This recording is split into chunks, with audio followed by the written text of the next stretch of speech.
आपका में आपका स्वागत है। बाजार में अच्छी बढ़त बनी हुई है, 230 अंक ऊपर सेंसेक्स कारोबार कर रहा है और निफ्टी में भी 75 अंक की बढ़त देखने को मिल रही है। लेकिन ऐसे बाजार में बायोकॉन ये एक ऐसा स्टॉक है जिसकी अच्छी खासी जिसमें गिरावट देखने को मिल रही है और खबरें यही निकल कर आ रही हैं कि बायोकॉन और फाइजर के बीच जो इंपॉर्टेंट करार था वो टूटता हुआ नजर आया है। और यहाँ पर इस करार पर ही आगे बातचीत करने के लिए हमारे साथ बायोकॉन की एमडी किरण मजुमदार शॉ जुड़ चुकी हैं। किरण, गुड मॉर्निंग। आपसे सबसे पहले यही समझना चाहेंगे कि इस तरह के करार के टूटने के पीछे दरअसल वजह क्या है? जी, it's a very simple reason. Pfizer has basically changed its business priorities, and as a result of this, they have decided to pursue other biosimilar programs such as monoclonal antibodies and recombinant proteins, and they have expressed a desire to exit from the biosimilar insulins opportunity. और दोनों companies have had a very good discussion around this change of business priorities at Pfizer, and we felt that it was in our best interest for both companies to part ways and for Biocon to continue to pursue the biosimilar insulins opportunity on its own.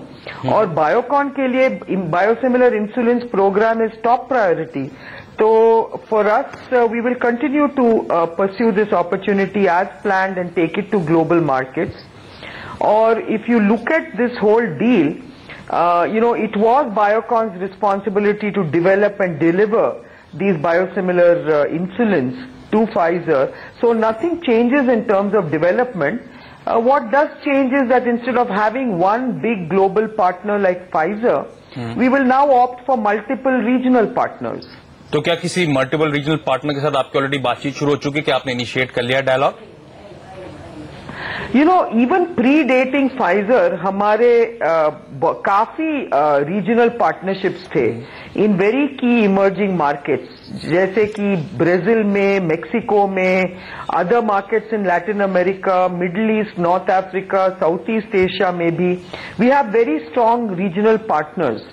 And they were sharing the markets with Pfizer when we did the deal.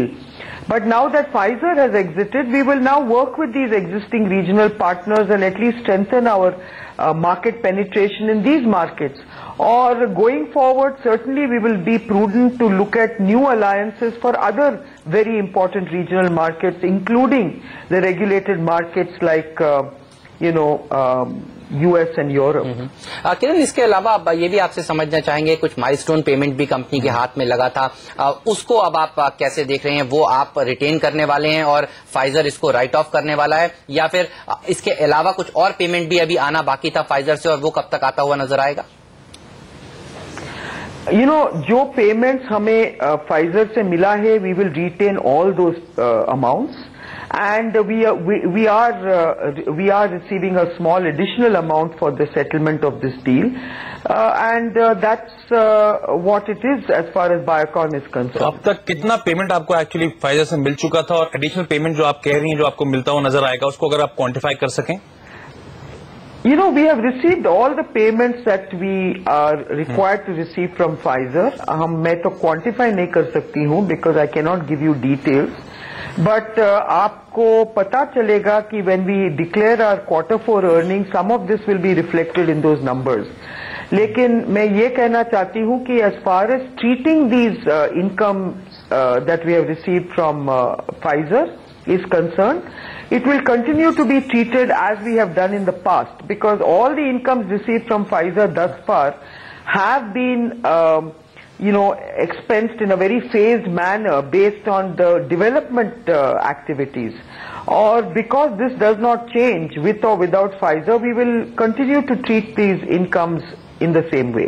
लेकिन ज्यादातर जानकार यही मान रहे थे जब ये deal हुई थी कि बायोकॉन के रेवेन्यू में एक अच्छा खासा बूस्ट होता हुआ नजर आएगा, क्योंकि अब ये करार टूट गया है. तो ये मानना क्या सही होगा कि अब रेवेन्यूज थोड़े घटते हुए नजर आएंगे, और अगर घटेंगे तो कितना घट सकते हैं?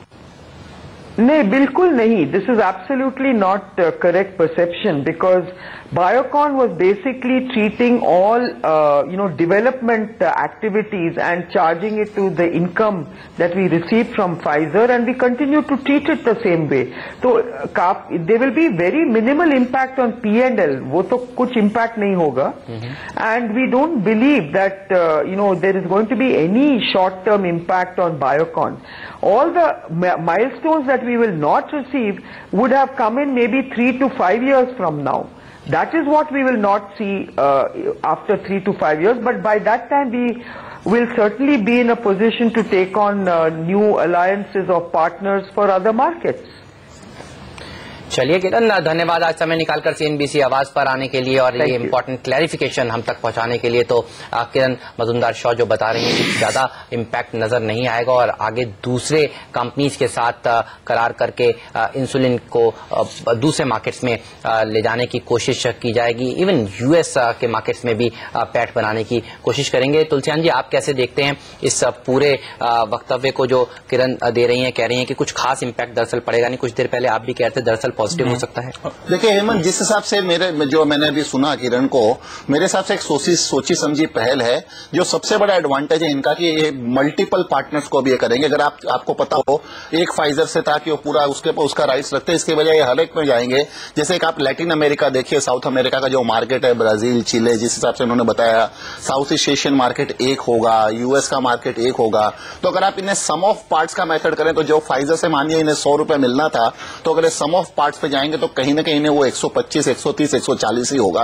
क्योंकि क्या हर एक से अलग अलग चीज रखेंगे. किसी से माइलस्टोन पेमेंट लेंगे जो इनके R&D के काम को आगे बढ़ाता रहेगा. उसके बाद में कई जहां मार्केट में जितना पोटेंशियल होगा, क्योंकि आज हम सभी जानते हैं कि जो डायबिटीज का जो है वो काफी ज्यादा फैलाव हो रहा है अंडर डेवलप कंट्रीज में भी. तो वहां पे जिस हिसाब से इनकी रेवेन्यू शेयरिंग हर पार्टनर से अलग अलग होगी, जो मैं कम से कम इस पे एक पॉजिटिव व्यू बना के चल रहा हूं. और आगे जाके इसका वैसे भी जो आपने एक रेवेन्यू का पॉइंट पूछा किरण से, जो काफी वैलिड पॉइंट था कि एक चिंता बाजार की बनी हुई कि इनका रेवेन्यू घटेगा. जैसे किरण ने बताया कि वो भी अगले 3 से 4 साल बाद आने वाला था. कोई बहुत बड़ा इनिशियल तो इनका जो भी कंपनी की जो रेवेन्यू का इनफ्लो था वो माइलस्टोन पेमेंट्स पे था, और रेगुलर जो जैसे जैसे प्रोग्रेस होती वो भी इनको कहीं ना कहीं कंटिन्यू रहेगा. एक 3 महीने का 6 महीने का एक ब्रेक जरूर आ सकता है, पर मेरे हिसाब से सोची समझी स्ट्रेटेजी है. इन्होंने ऑलरेडी जो है हर मार्केट में अपने पार्टनर्स को तैयार किया, उसके बाद में ये पहल किया. तो मैं ओवरऑल काफी पॉजिटिव मूव है मेरा, पॉजिटिव व्यू है मेरा इस स्टॉक के ऊपर यहां से. चलिए, वक्त है एक ब्रेक का. ब्रेक के बाद भी तुलसियान जी हमारे साथ जुड़े रहेंगे और बात करेंगे बाजार की बड़ी घटनाओं पर. चर्चा जारी रहेगी, लेकिन इस छोटे से ब्रेक के बाद.